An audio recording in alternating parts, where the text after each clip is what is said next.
This year, my one needs Jesus. My one needs Jesus. How about your my one? We'll be talking about that more in the sermon time this morning during the worship service. Our video classes, Romans, Road to Living for Jesus 24/7. This is our most popular single class each week. It's an in-depth study of the book of Romans. We have Bible investigation. It's your questions and Bible answers. 2 minutes. 2 minutes to a better life. This is a way to encourage people. This is our most shared class that we do. It's very positive, very encouraging, very uplifting. 2 minutes to a better life. Our family memory passage all this year will focus on soul winning. Also, I heard the voice of the Lord saying, Whom shall I send, and who will go for us? Then I said, Isaiah speaking, Here am I, send me. Up close with Jesus, the disciple whom he loved. We're talking about John the Apostle. We're in lesson number 3. Lesson number 3. This is in John chapter 1. John chapter 1. Let's begin in verse 6. John chapter 1. There was a man sent from God whose name was John. This would be John the Baptist. This man came for what? A witness. A witness, to bear witness of the light, that all through him might believe. He was not that light, but was sent to bear witness. Do you get the idea that John the Apostle is really emphasizing the word witness here? To bear witness of that light. That was the true light, which gives light to every man coming into the world. He was in the world. He lived here. And the world was made through him. Genesis chapter 1. And the world did not know him. He came to his own, and his own did not receive him. But as many as received him, to them he gave the right to become children of God, to those who believe in his name, who were born not of blood, nor of the will of the flesh, nor of the will of man, but of God. Let's look at this passage. Look at verse 9. John writes, that was the true light which gives light to every man coming into the world. Question for you. Why? Why is John not saying that every man is saved? He says every man receives the light. He doesn't say every man is saved. Why? They have a choice. They have a choice to make. We are held accountable by God to make the effort, to try to share the gospel, to be an example. God holds us accountable for that, but he doesn't hold us accountable for the results. Each person that we impact has to decide if he or she will obey or if they will disobey and continue in their sin. John is saying that the reason why anyone is born into the world with any love or care or goodness at all is because of the true light. This world would be a very dark place if it wasn't for Christians like you. This world of ours would be a very dark place if it wasn't for the example, the influence, the encouragement that you give to people around you. It's because of you that Paul says that you shine as stars in a dark world. That is the impact of every Christian. Bonus. The coming of the Messiah is frequently depicted in the Old Testament in terms of light. Let's read these passages. We're going to first go to Numbers chapter 24. I need someone ready to read that. Then Isaiah chapter 9, and then we'll end up in Malachi chapter 4. Let's begin first in Numbers chapter 24, verse 17. Who has that?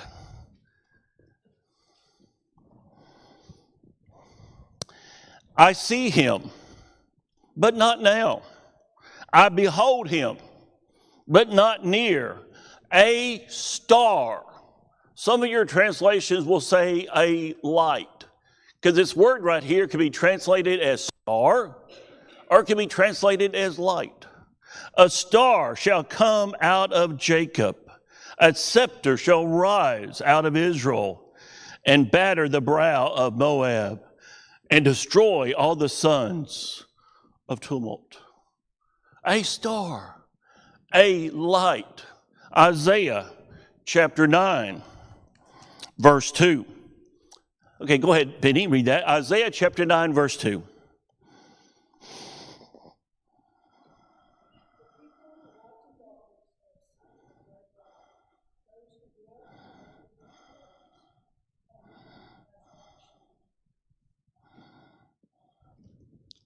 A light. The Messiah is a light giver. And we are to be a reflection of that light. Do you know the moon? The moon has no light. If the moon was just there by itself, we would not know it's there. We wouldn't be able to detect it because we're not close enough to see it. But the sun reflects off the moon, and we see the moon at night. That's how the moon operates. That's how the moon is illuminated in our vision. It's because it's a reflector of the sun. Finally, let's turn to Malachi, last book in the New Testament. Malachi chapter 4, verse number 2.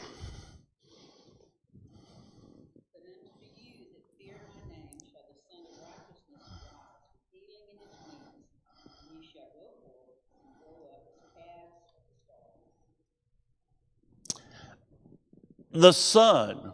Once again, that word could easily be translated as light. In Jewish thought, when they reflected on Messiah, they saw him as a light. Not as a reflection, but as a light source. He is the true light source. Verse 10.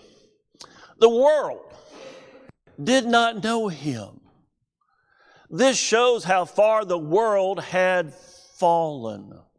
The world that God created through Jesus no longer recognizes the Creator. Explain. Sin. Sin had dulled their vision. Have you ever had, those of us who wear glasses, have you ever got your glasses so filthy, dirty, whatever, that you really can't see clearly? That's what was happening here. The world should have recognized Jesus. Jesus demonstrated the fulfillment of the prophecies. He demonstrated the ability to do miracles. He demonstrated the leadership and teaching of a Messiah. And for the most part, the Jewish people rejected him. This same concept is found in the parable of the wicked husbandman. It's found in Mark chapter 12.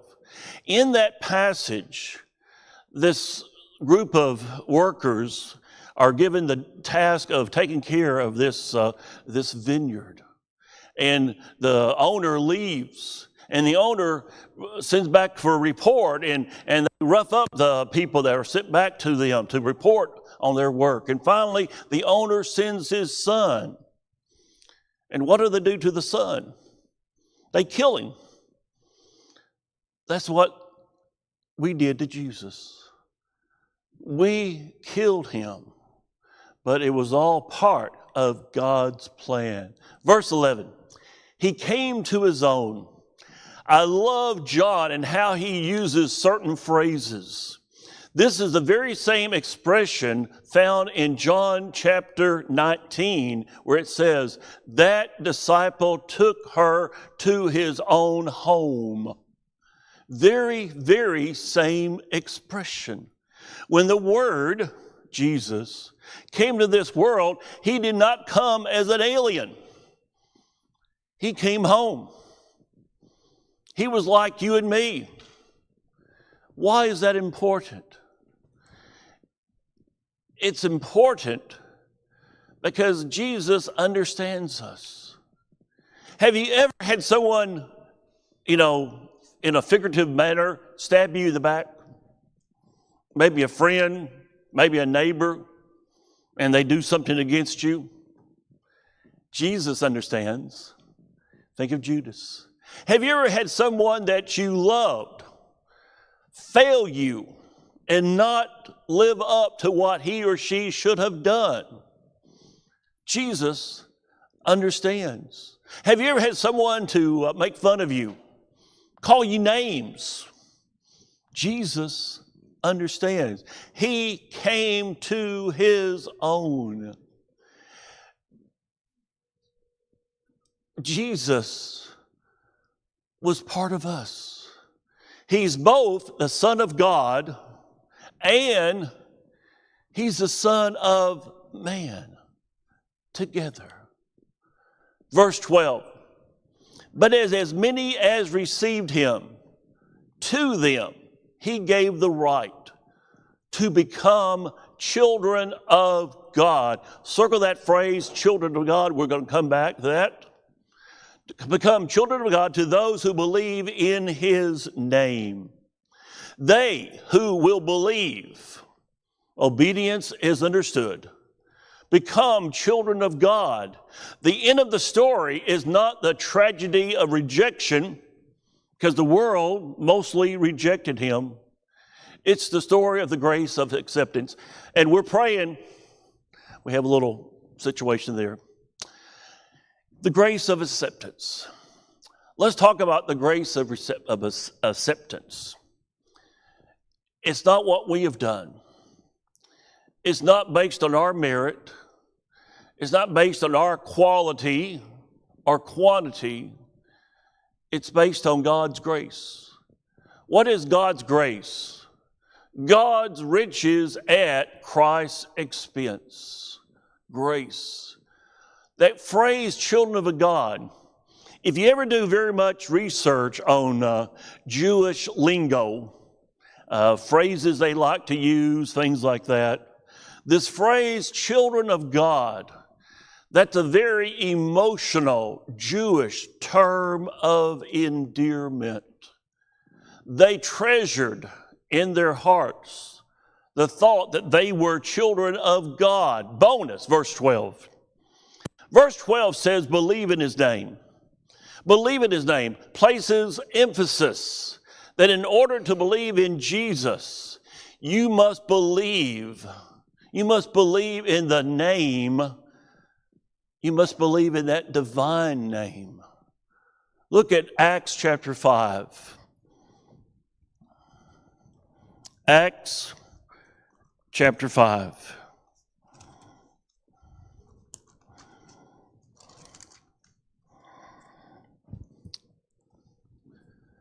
Someone be ready to read 3 John, verse 7. Let's begin in verse 40. And they agreed with him. And when they had called for the apostles and beaten them, they commanded that they should not speak in what? Not speak in the name of Jesus. And he let them go. So they departed from the presence of the council, rejoicing that they were counted worthy to suffer shame for what? His name.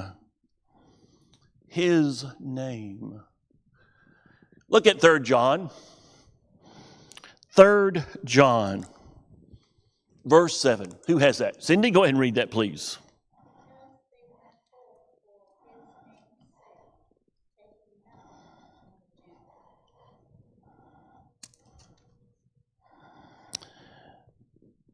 Namesake. There's just something about that name. We even sing a song, Jesus, Jesus. There was just something about that name.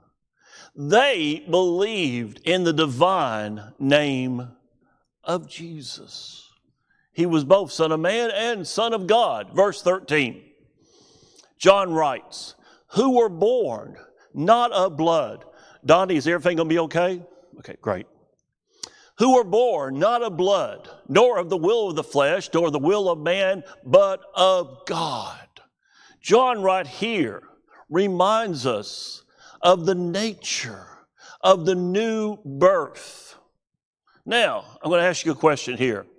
Is the phrase born again, is that a biblical term?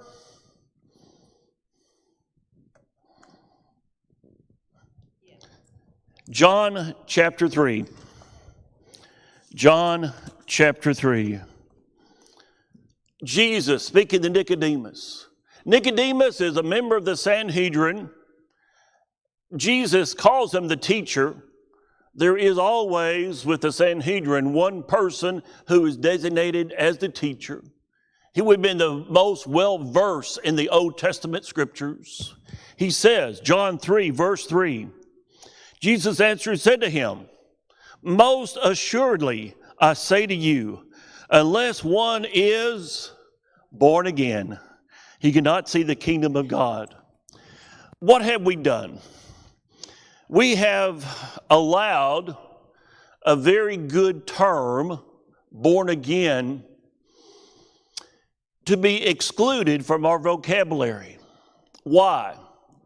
Well, that group down the road, they use that term. Those people on TV, they use that term. The term born again is biblical. Each one of us, we were born again in baptism. Now, it's kind of like the word revival. We always had gospel meetings. We never had revivals. Revival is actually a biblical term. But we allowed the denominational world to steal that from us. So, am I born again? You better believe it. Do I need revival? You better believe it. Got a question? The term born again Christian is to me really the wrong term. You're born again and you're a Christian, but born again Christian doesn't. That's kind of like saying the same thing twice. Yeah, saying the same thing twice. True. They often say born again Christian. It's the same thing. You're born again, you're a Christian. If you're a Christian, you're a Christian. But we have certainly allowed the denominational world to steal a phrase from us that is actually very biblical.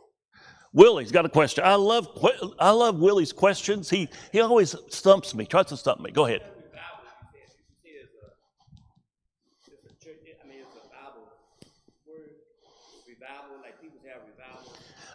We have the concept of revival. We have the concept of revival. We're to revive ourselves, to pick ourselves up, to encourage us. The question that Willie is asking is the term revival, is it actually found in the Bible? I'd have to look that up.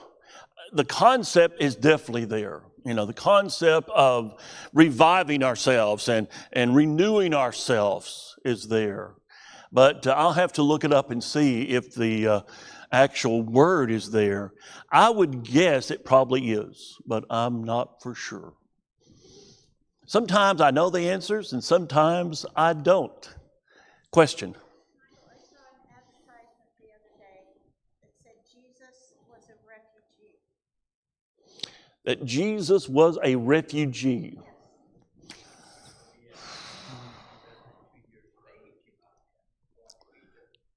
Well, the family fled to Egypt and they came back out of Egypt. Could you call that being a refugee? I guess. I don't normally consider Jesus as a refugee. The only time he would have been was when his family, as a baby, when his family went to Egypt. They were refugees. They were escaping Herod. But that would be the only time that I would consider Jesus as a refugee. Jesus actually fitted in well with the common Jewish family. He certainly looked like them. He talked like them. He intermingled with them. Remember, Judas had to pick out Jesus in the crowd. Now, it's dark, that's true. It's going to be hard to see, it's dark. But Jesus, he truly was like everybody else. He wore clothes like everybody else did. I mean, he did not, in some religions, I remember many years ago performing a marriage, and it was the groom came from a denominational background. The bride came from the church, and they were getting married. And the groom wanted his priest involved in the ceremony. So here I am, I'm up front, I've got a suit on, and a suit, tie. He's got so much stuff on. He's got a big robe on, he's got chains, he's got crosses, he's got a thing he's wearing on his top of his head. You could pick him out in a crowd. I mean, he looked different. Jesus didn't look different. He looked like everybody around him. That's one of the reasons why we can connect to him, because he's like us. He's like us. Got Willie. I love Willie's question. Everyone's got great questions, but Willie always has the best. Do we have to watch ourselves using today's words and put that in the 30th century? Ooh, that is a very good question. Should we be careful? The question that Willie poses here, should we be careful applying 21st century terms to Jesus? I could say that Jesus was like a computer. He had all the answers. He's like Google. He had all the answers. If I said that, I think people would understand. Okay, yeah, you Google things to find the answers. Jesus, you go to him to find the real answers. I think we have to be maybe careful that we don't stretch it too far, but we certainly want to talk to people in their language. When Jesus was teaching in the Galilee, what did he often use as his teaching tools? Parables. The kingdom of heaven is like a man sowing seed. And there could have been a guy out there somewhere in the distance sowing seed as Jesus talked about it. He talked about fishing, the net. You could look out on the Sea of Galilee, and see people fishing with their nets.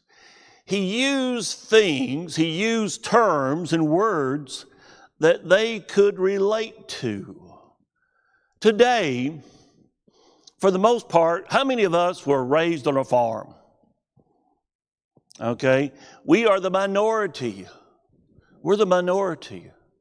If Jesus was to come today to Hot Springs, I doubt if he would use farming terms. Okay, he probably wouldn't. He would use terms and words and lessons that we all can understand, the majority can understand. So that is a great question. I think we can use modern day terms in a teaching mode, but we can't take it too far. We need also always pay honor to the Lord and not drag down his name. We don't want to do that. A lot of them say that the Bible is outdated. That's Yes. why they don't have a real physical. Yeah. I hear the same thing. You know, people say the Bible's outdated. It's not outdated. If you will take the Bible and apply the principles and the concepts, they are truly modern. They fit. You know, true, you know, we don't have people out there right now sowing seed. You know, we are not, in this city, we're not big farmers. But you could go to places in our world that people are farming, and they would still understand. So I think you have to put forth the effort. You know, there's a difference from reading and studying. Reading and studying. Reading, you're just reading the words. You're understanding the words, but you're just reading it. Studying it is you're trying to apply it to you. And that's what we want to do. We want to apply it to us. Verse 14. And the Word, that'd be Jesus, became flesh. This is John's most startling statement so far. It's startling because God would take on flesh, that God would do that. No, that's beyond comprehension in their opinion. You know, you have the Greek gods, you have the Roman gods. They took on the appearance when they came to earth, but they were really not human. They just appeared human. This expression and the simplicity of it, that's really directed against those people of the apostles' time in the 1st century, 2nd century, who maintain that the Word only apparently took human nature form. This was one of their arguments. They would say, when Jesus was walking this earth, he never had a shadow. Because having a shadow means you got form, you got human form. And they say that Jesus just appeared human. They say that Jesus did not feel the pain on the cross. He did. He was 100% God, 100% human at the same time. This blows the mind of both the Jewish and the Greek readers in the 1st century. The Greek and Romans, they just cannot understand. You know, how is this possible that God would take on flesh? The Jewish people, God had always been at a distance. God was at a distance from them. He was on that mountain, Mount Sinai. He's there in the presence in the tabernacle. But he's not human. Jesus was human. Jesus felt everything that you and I can feel today. Verse 14, and dwelt among us. This conjures up the imagery of the tabernacles, the tents. The word tabernacle means to dwell during the Feast of the Tabernacles. This also connects to a Jewish thinking. When they thought of the Jewish temple, this is up to 70 AD, they pictured God in both as a father and a mother. They talked about how that God was both father. He had the qualities of a perfect father, and also he had the qualities of a perfect mother. That is how they looked at God. He is the divine presence. Jesus represented God here on earth. A little girl once asked me, I can't tell the difference between God and Jesus.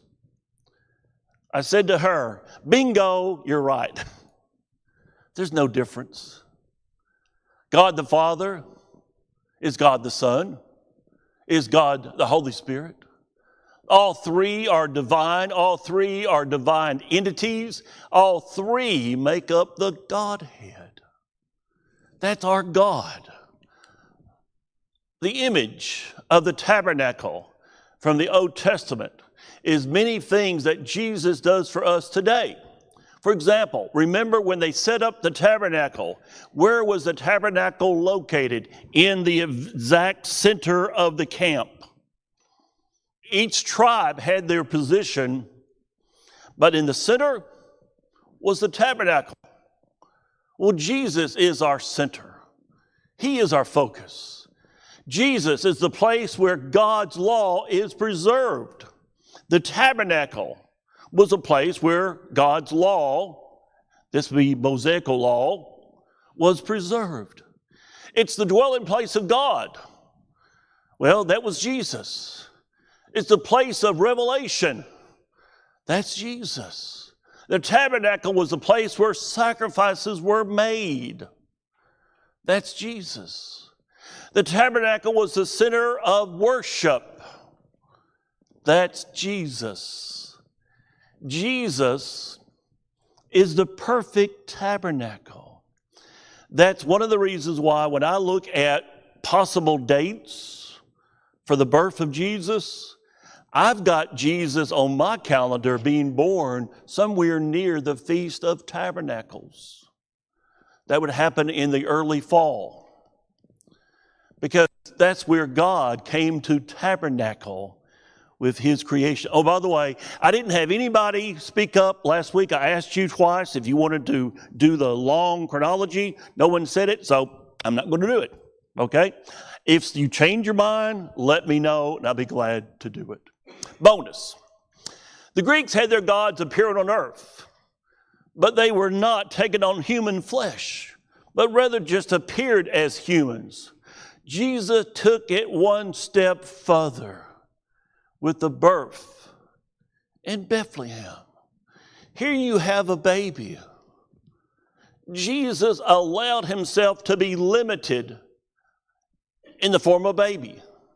Later, as he grew into an adult, he limited himself to one place at one time. Jesus could only be in one place at one time. Remember when Jesus said, "You'll do greater miracles"? The greater miracles is not the quality of the miracles, it's the quantity. Suddenly now Jesus is everywhere through the apostles doing miracles. He's not limited to one place. He's in 12 places doing miracles. Jesus was God here on earth. Bonus. Matthew describes this as Isaiah's Emmanuel. Now, the word Emmanuel can be spelled two different ways. This is the most common. Emmanuel means God with us. Let's look at Matthew chapter 1. Matthew chapter 1, verse 23. Who has that?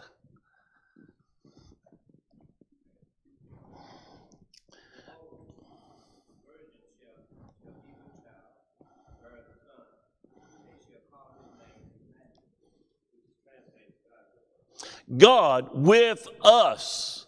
This was a fulfillment of Isaiah. Let's go down to Isaiah chapter 7. Isaiah chapter 7. Let's look at verse 14. Isaiah chapter 7, verse 14. Therefore the Lord himself shall give you a sign. Behold, a virgin shall conceive and bear a son, and shall call his name Emmanuel. Emmanuel. God with us. God with us. How would you feel if in tomorrow's mail at Richard in the post office, if he delivered a letter, an invitation for you to go and visit some king, some queen? I don't care who it is, just a king or a queen, some dignitary. How would you feel if you were invited, expenses paid, to go visit some famous dignitary? Would that make you feel good? Would that make you feel honored? Would you be proud? I got this invitation right here. We should be honored that God took the time to be with us. That God took the time to be with us. Emmanuel, God with us. He is with us. He understands us. One of the things that you'll notice, if you ever take a course in college called Comparative Religions, that's looking at different religions of the world. For the most part, religions of the world, you don't have that personal touch. You know, God's with us. Their God is up above everyone else. You can't touch him. You can't get to him. He's so much higher than you. But Jesus sweated when he worked. He worked up a sweat. He got dirty and he needed to wash. He mingled with people. He was God with us. Verse 14, we beheld his glory. John was a witness. That is so important. Why? Because John is not talking about some hearsay story. John is not saying, I heard it and here's what I heard. John is saying, I saw this. I saw this with my own eyes. To the Jews, the word beheld is much stronger than just to say to see or to look, or they had saw something. The word beheld denotes a witness statement. In fact, in a court of law, the person presiding over the court would ask the witness, did you behold this? That was the term they would use. Did you behold this? Did you see it yourself? Jesus, we beheld his glory. John was a witness. Verse 14, full of grace and truth. The glory of Jesus wasn't primarily just an adrenaline rush, and it certainly was not a sideshow. It was the fullness. Look at that phrase, grace and truth. Grace, giving to us what we don't belong, what we don't merit, that we don't measure up to, giving us something that's beyond our capabilities. That's grace. And truth. Remember Jesus' conversation with Pilate about truth? Jesus was truth. You know, if you want to look up the definition of truth, I would say, see Jesus. He is the truth for all. Verse 15, John bore witness. John the Baptizer is one of the many witnesses. Remember, we have 7 primary witnesses of the many witnesses that John will promote in his book, who will testify about Jesus. You know, every book is arranged differently. John likes to use 7 miracles, 7 I am statements, 7 witnesses. Mark, on the other hand, he uses 2 confessions. Mark will build up to the middle of his book, and he caps that first part with the confession of Peter. You are Jesus, the Son of God. You are the Christ, the Son of God. He ends the last half of his book with a confession of a Gentile. First was the confession of Jew, Peter. This is a confession of a Gentile, the Roman soldier, who said, truly, this was the Son of God. John is emphasizing witnessing here. That's another term that we have allowed the denominational world to steal from us. To witness, to be a witness, is very biblical. Just ask John. John is emphasizing, I saw this. John the Baptist saw this. I saw it. John the Baptist saw it. We all saw it. This wasn't done behind closed doors. This was done, and many people were witnesses. Verse 15. This was he of whom I said, he who comes after me is preferred before me. John the Baptizer, he understood his proper place. He understood that he wasn't number one. He understood that he was pointing to number one, Jesus. So what is our proper place? You look at the denominational world, and you see one person elevated in so many cases.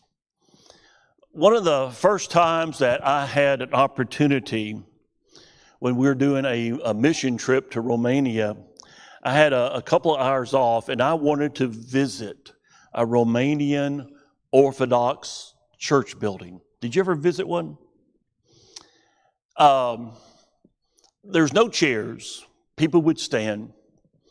Tapestries all around depicting major stories from the Bible, mostly Old Testament.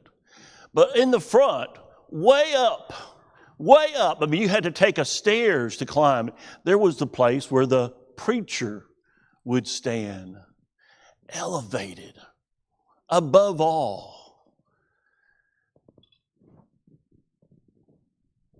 Our proper place is down below. Our proper place is as a servant.